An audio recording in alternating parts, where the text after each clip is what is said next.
появилась еще идея записать вторую или третью часть про шины, которые я поставил с шипами. Это Antares Grip 60 Ice 175 65 14, если не ошибаюсь. Но еду я уже вот столько. Еду я из места, где, блин, ну по сравнению с этим снега было куда больше. Значит, комфортно ехать можно где-то 80 до того, как до сюда приехать. Я там ехал по Уральским перевалам, то есть это Уральские горы, хребты. Достаточно страшные места для новичка, скажем так, без там понимания местности или хотя бы летнего там проката. Ну, в общем, интересная тема. Значит, бывало так, что на 70 я ловил машину как будто после выноса, ну, как будто ее швырнуло один или два раза, ну, на достаточно большие дистанции. Я не понял, что это за эффект был, но там был дождь, когда я вот в ту сторону ехал, обратно вот там я проезжал где-то уже под 1 час ночи, но примерно, естественно, уже был гололед, и иногда вставлял пониженную передачу и, так сказать, что я там делал? Пониженную передачу и это прожимал газ, просто поймать момент пробуксовки, есть он или нет. И как оказалось, ну, то есть, да, в тех местах, где меня чуть-чуть подносило, ее можно сделать, но это не тот уровень, который, скажем так, соответствует именно сносу. Да, опа, ни хрена, смотрите, какие сугробы. Я заметил, что этот, как бы спереди никого не было в этой темноте. На дальнем вообще ехать бесполезно, блять. Затащило туда, блять. Так. Короче, жесткая тема. Я еду в любом случае, потому что за ночь заметет, хотя я еще сегодня не спал. Ну как, проснулся утром. Надо спать, но ветер обещается по прогнозу 16 сейчас, вроде как. И будет к утру, и точнее вот через несколько часов 26 метров в секунду. И продержится он так 1,5 суток. Соответственно, ну днем будет спадать до 19 там, метров в секунду. Сейчас типа 16 по прогнозу, хотя я не знаю на самом деле сколько. Но местами, где я ехал, естественно, было все иначе. Так. Что еще? Так, где экскаватор? Этот эвакуаторщик достаточно резво прошел. Я думал, что он, наверное, едет на липе, хотя фиг знает. Наверное, он все же на шипах должен ездить, потому что ему надо иногда вытаскивать из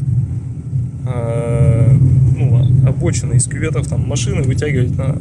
И поэтому будет лучше, конечно, если у него там будут шипы. Их опять, хотя хрен знает, зачем они ему при его весе. Когда он не загруженный, это вряд ли имеет какую-то роль. То есть, фиг знает. Ну, как я говорю за себя, блин, тут дорога однополосная идет или нет? Она вот сейчас сузится в одну, там вон вторая полоса идет. Значит, про что я говорил? Отвлекся. Да, я на липучке чувствовал себя немножко уверенней. Но в то же время, например, по серпантинам, когда я хотел оттормозиться, естественно, я тормоз никогда не жму в пол. Я его прожимаю до тех пор, пока не происходит сноса. Ну, или я чувствую, что инерция соответствует. Прикладываемое усилие на торможение, ну, не больше, чем надо. И вот, собственно, блин, видимость, конечно, огонь. И вот,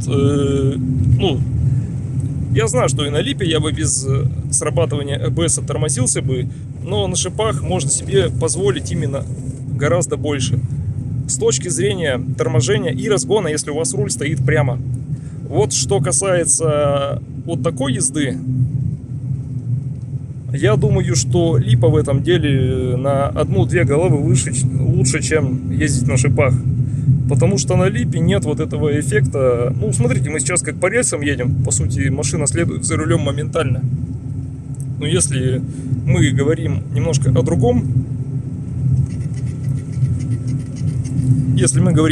другом, то на липе, неважно какое покрытие, вам очень легко ехать. Даже если вы одним колесом заехали вот на такую сугробину, как там автофокус, почему он опять сбился? Короче, автофокус у меня передает огромный привет. Это жесть. Это жесть.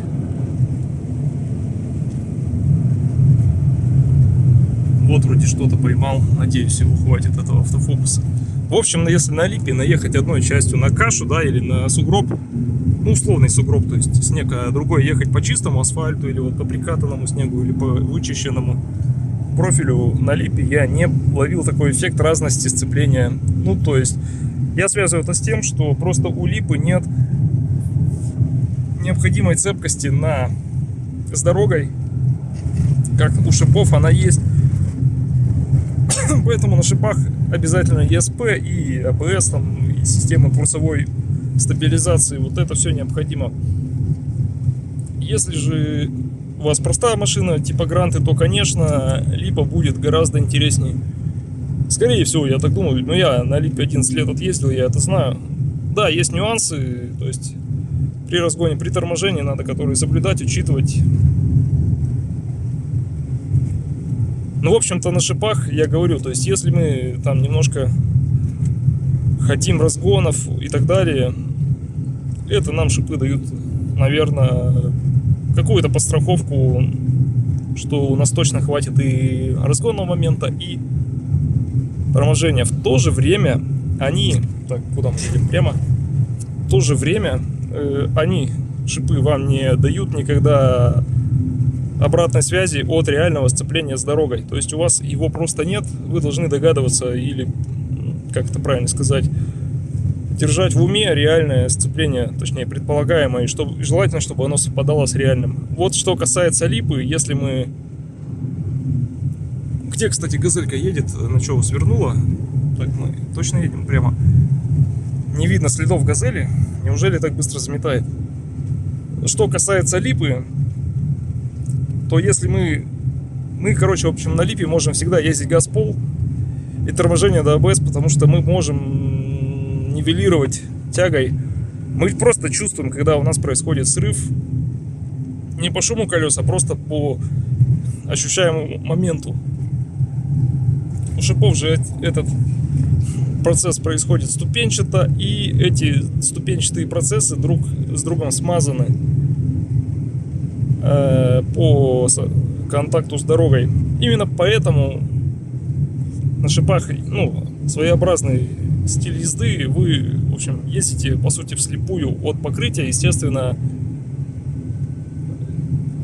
единственную информативность, которую можете взять от шипов, ну, от резины на шипов, это когда вас начинает сносить, и можно или нет выехать из жопы.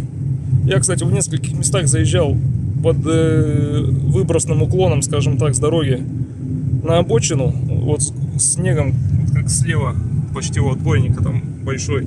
И я заметил, что вполне нормально. Я потом выехал, естественно, под сброс газа, но не под полный сброс газа, потому что это, ну, тоже просто обратное зарывание и разворот и так далее. В общем, реально можно, если что, делать. Но опять, это я рассказываю про Антарес, вот эти шины. У них профиль, я бы сказал, частично похож на, ну, как говорят, МТ или что это, внедорожный профиль частично. Хотя на самом деле это не так, просто, не знаю.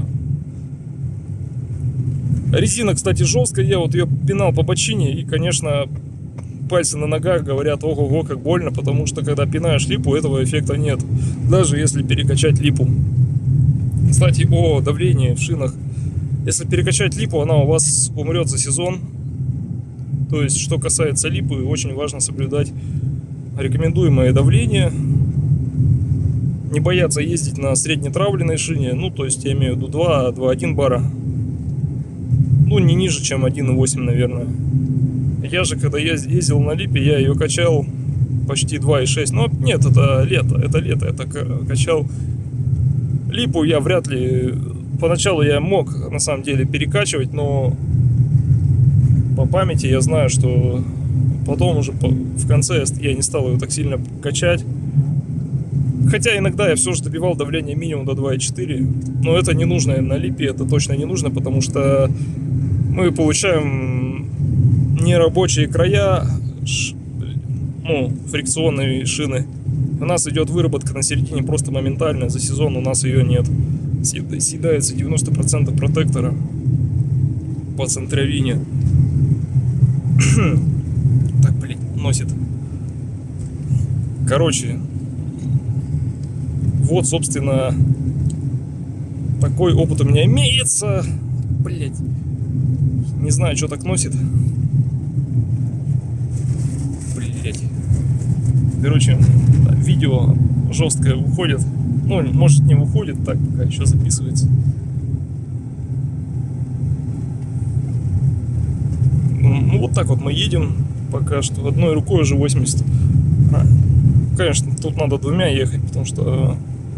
Ну, опять, если ехать двумя, я просто буду набирать местами и опять отпускать этот набор скорости до комфортной.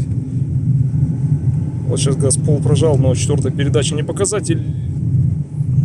Да и вот это делать нужно, когда у нас там идет потеря зацепа какая-нибудь. Справа у нас колея. Ну, не колея, снега навалено. Справа, слева тоже. Дорогу местами продувает, видимо, где попадает участок, ну, где ветер не спрятан ничем, никаким препятствием большим, то происходит сдувание с покрытия дорожного снега, он там не застаивается. Ну, где почищено, гладко и так далее. Там же, где вот этого нет ветра, низины, еще где-то, то, конечно, там такие сугробы просто жесть.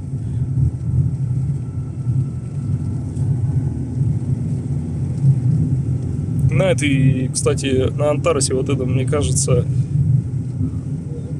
более низкие показатели реальной фактической скорости по сравнению с GPS. То есть на Бриджстоуне того же размера 175-65 или да, 165-65, наверное, скорее всего так. И могу сказать, что спидометр расходится на 1-2 км в час. То есть, ну, Бриджстоун японская резина, если не ошибаюсь. Я взял шипы, потому что, к сожалению, достаточно быстро стираю фрикционку. Бывает, езжу на ней в теплое время, то есть, ну, раньше, чем нужно, переобуваюсь и могу позже других переобуться обратно на лето. Хотя этот вопрос можно решить, просто докупив вторые комплекты штампа. Вот фрикционку развозит, если на ней ездить в теплое время. Хотя я про Бриджстоун так не сказал бы, потому что дорогу она держала отменно до смены на шипы. Просто я решил подстраховаться. Ну, я на своей уже изношенной фрикционкой не стал ездить вот по таким дорогам на дальняк. Вот, одел шипы и, ну, съездил на дальняк. Так, давайте бросим, потому что меньше видимости впереди.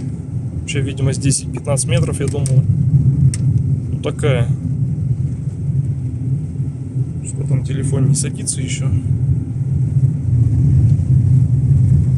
Обещают ветер 26 метров. Там, где я ехал 16, было вроде как, хотя по факту-то может быть и 30.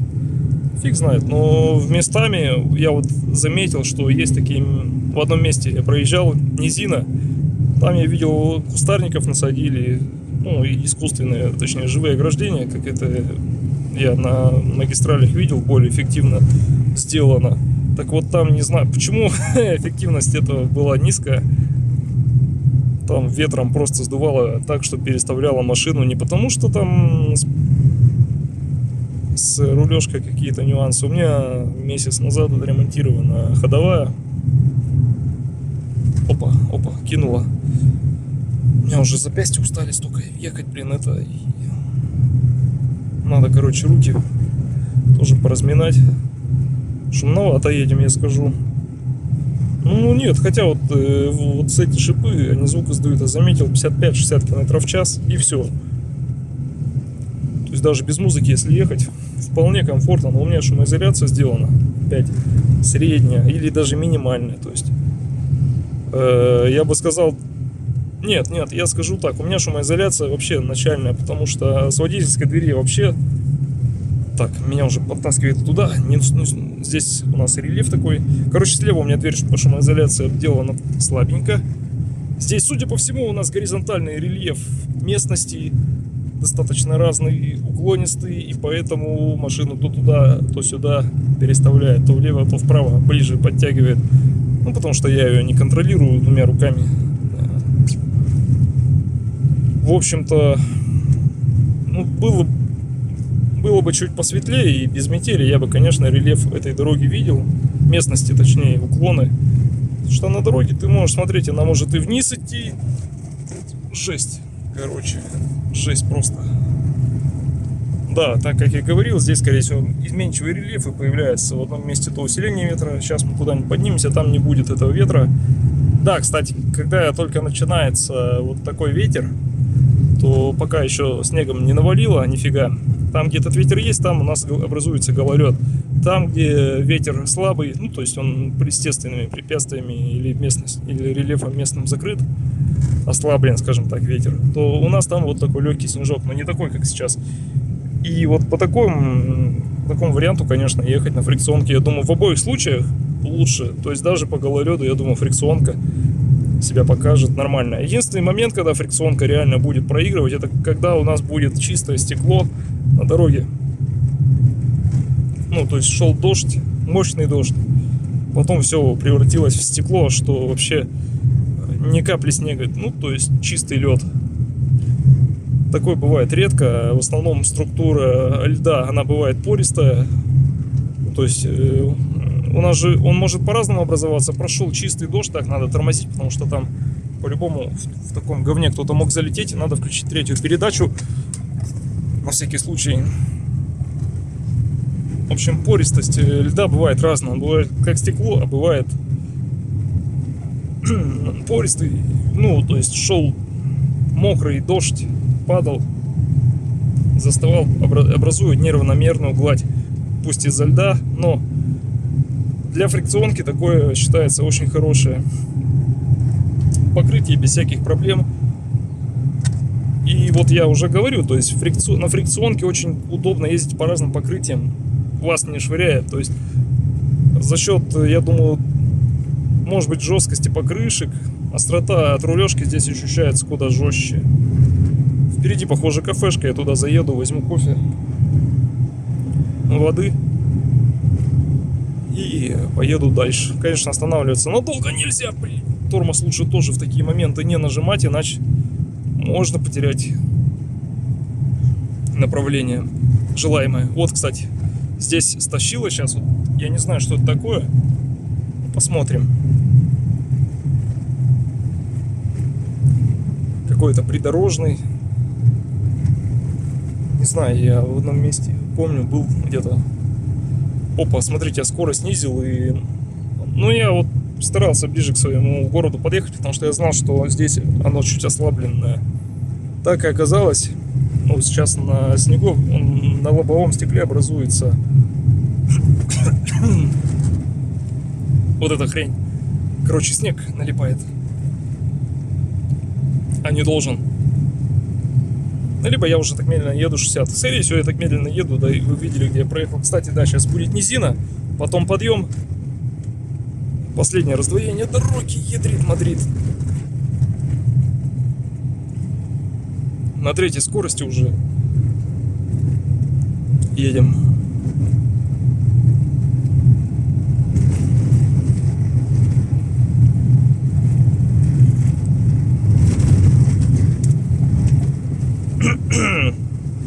Меняет машина курс. Приходится отпускать газ и выравнивать. Я не знаю, что там под снегом. Хорошим протереть. Видимость вообще уже стала, 5 метров. 10 в лучшем случае. О, вижу там что-то подальше. Посмотрите, какой бешеный ветер. Ну что это такое? А если еще на встречку кто-то едет, короче, надо брать руль в обе руки и ехать. Ну и болтать меньше надо, потому что горло вон это сухое. Ну, не просто так. 20 минут жестких ездовых характеристик. Нет, это не здесь спуск будет. Да, мы сейчас, кстати, едем вниз, вниз, вниз. По текстуре я помню это место. По местности, скажем так, особенности местности знаю. Мы сейчас идем вниз, потом чуть правее будем уходить. Вон спереди кто-то едет уже. Посмотрим, давайте.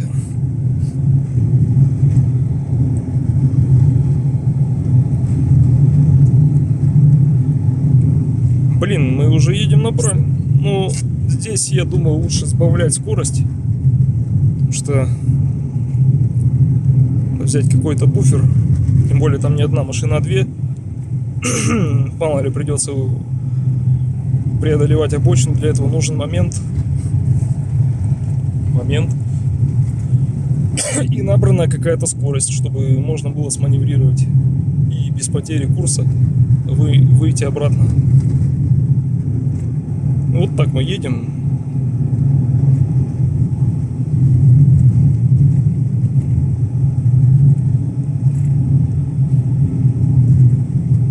Жестко метет.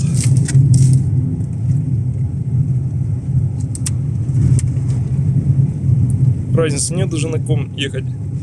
Ближним, дальним. На ближнем, по крайней мере, мы не подсвечиваем метель. Ну ладно, вот такое видео вышло.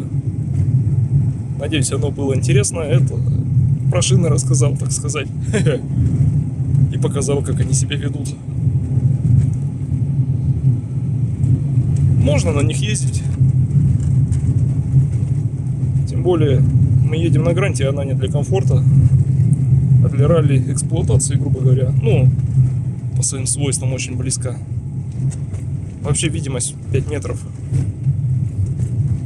Ладно, все, пора чистить горло.